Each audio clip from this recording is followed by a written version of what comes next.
नमस्कार, आपली बातमीमध्ये तुम्हा सर्वांचं स्वागत आहे। आज बातमीची सुरुवात पंतप्रधान माननीय नरेंद्र मोदीजी यांच्या यूएस दौऱ्यानं करूया। पंतप्रधान माननीय नरेंद्र मोदीजी यांनी वॉशिंग्टन डीसी येथे व्हाईट हाऊसमध्ये अमेरिकेचे राष्ट्राध्यक्ष डोनाल्ड ट्रम्प यांची भेट घेतली। या बैठकीत दोन्ही नेत्यांनी व्यापार आणि तंत्रज्ञान, संरक्षण आणि सुरक्षा, ऊर्जा तसेच जनतेमधील संबंध यासह विविध विषयांवर सखोल चर्चा केली। शेतकऱ्यांच्या जीवनामध्ये परिवर्तन घडवणारा जलसंधारण विभाग मुंबई येथे जलसंधारण अधिकारी गट ब नियुक्तीपत्र वितरण कार्यक्रमातून मुख्यमंत्री माननीय देवेंद्र फडणवीस यांनी सांगितलं, धरण बांधलं तर 50 वर्षांनी धरणाकडे पाहावं लागतं। जलसंधारणात असं नाहीये। जलसंधारणाचं जे काम आहे हे आपल्याला दर 3 वर्षांनी 4 वर्षांनी पुन्हा ते रिज्युमिनेट करावं लागतं, कारण आपली जी माती आहे, आपलं जे सॉइल आहे, मृदा आहे, ती वाहत असते, ती परत येत असते, ती पुन्हा त्या ठिकाणी सिल्टेशन होत असतं। आणि म्हणून हे जे स्ट्रक्चर्स असतात, आता या सगळ्या स्ट्रक्चर्सचं मॅपिंग हे आपण MRSACच्या माध्यमातून करतो। याला आपण आपल्या गतिशक्ती प्लॅटफॉर्मवर देखील आणतो। त्यामुळे अगदी सायंटिफिक पद्धतीनं आणि कुठल्याही प्रकारचा गैरप्रकार त्याच्यात होणार नाही अशा पद्धतीनं हे काम आपण येत्या काळामध्ये करणार आहोत। आणि म्हणूनच मला असं वाटतं की या महाराष्ट्रामध्ये जो विभाग ट्रान्सफॉर्मेशन घडवतोय, जो विभाग शेतकऱ्याच्या जीवनामध्ये खरं परिवर्तन घडवतोय, अशा विभागामध्ये काम करण्याची संधी तुम्हाला मिळालेली आहे। आणि म्हणून मला विश्वास आहे की या संधीचं तुम्ही सोनं कराल। न्याय होणारच। मुंबईवरील 26/11च्या दहशतवादी हल्ल्याचा कट रचणारा पाकिस्तानी दहशतवादी तहव्वूर राणाला भारताकडे सुपूर्द करण्याला आज अमेरिकेचे राष्ट्राध्यक्ष डोनाल्ड ट्रम्प यांनी पंतप्रधान नरेंद्र मोदीजी यांच्यासोबत झालेल्या संयुक्त पत्रकार परिषदेत मंजुरी दिली आहे। पंतप्रधान श्री नरेंद्र मोदीजी यांनी 2011 मध्ये तहव्वूर राणाच्या निर्दोष मुक्ततेबाबत शंका व्यक्त केली होती। अमेरिका की शिकागो की कोर्ट में आज राणा एक टेररिस्ट को मुक्त करने का फैसला हो चुका है। किस आधार पर यहाँ के पीड़ित लोग हैं, उनको न्याय कौन दिलाएगा? The United States and India will be working together like never before to confront the threat of radical Islamic terrorism, a threat all over the world, actually. Today, I'm pleased to announce that my administration has approved the extradition of one of the plotters and one of the very evil people of the world, and having to do with the horrific 2008 Mumbai terrorist attack, to face justice in India. So he's going back to India.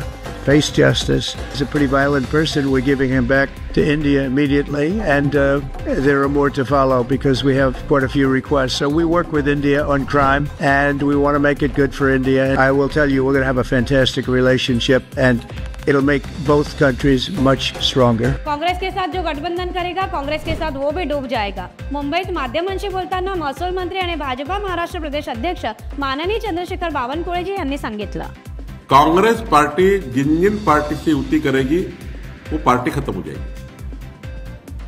Congress party जलता हुआ घर है। ये जलते हुए घर में साथ कोई भी जाएगा तो खुद ही जलेगा। मैं अरविंद केजरीवाल का धन्यवाद व्यक्त करता हूं। उन्होंने कांग्रेस पार्टी के साथ युति नहीं की, नहीं तो आप 10 पे निपट जाती थी। कांग्रेस तो 0 ही हो जाती थी। बीजेपी की 10 सीटें बढ़ती थी अगर कांग्रेस और आप एक आती थी, क्योंकि 42% पे आ गई। बीजेपी तो 72% वोट लेकर आगे चली गई वहां। और पश्चिम बंगाल में अगर ममता दीदी ने कांग्रेस से युति की तो समझो कि सरकार गई। कांग्रेस पार्टी जिनके साथ युति करेगी वो बर्बादी होने वाला है, बर्बादी होने वाला है। और भाजपा के साथ जो मैत्री करेगा, एनडीए में रहेगा, वो मोदी जी के साथ सुरक्षित रहेगा। आशियातील सर्वात मोठ्या AI महोत्सवाची घोषणा माननीय मुख्यमंत्री देवेंद्र फडणवीस यांच्याकडून मुंबई टेक वीक 2025 या महोत्सवाची घोषणा करण्यात आली आहे। यातील काही महत्त्वाचे मुद्दे आपण पाहूया। मुंबईला आशियाचा AI सँडबॉक्स बनवण्याचा संकल्प। मुंबईला आशियाचा AI सँडबॉक्स बनवण्याचा संकल्प। पंतप्रधान माननीय नरेंद्र मोदीजींच्या विकसित भारत दृष्टिकोनास गती देण्याचा उद्देश। AI तंत्रज्ञानाचा व्यावसायिक वापर, स्टार्टअपसाठी संधी, संशोधन आणि गुंतवणूकसाठी मंच मिळणार।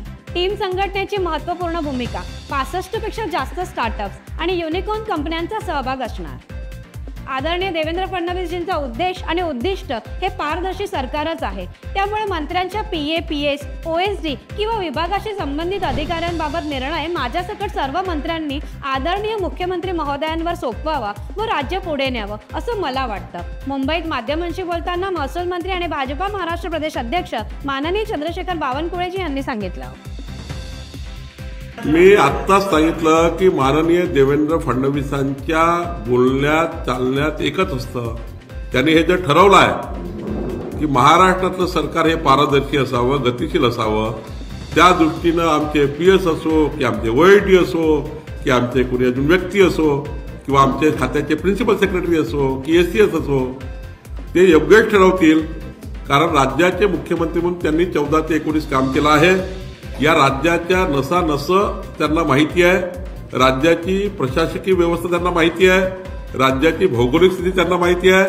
त्यामुळे देवेंद्र फडणवीसजींनी जो निर्णय मंत्र्याच्या PA, OID, PS बद्दल घेतला किंवा राज्याच्या आमच्या प्रिन्सिपल सेक्रेटरी ACS बद्दल घेतला किंवा सचिवाबद्दल घेतला, तो निर्णय सर्वांनीच मान्य केला पाहिजे।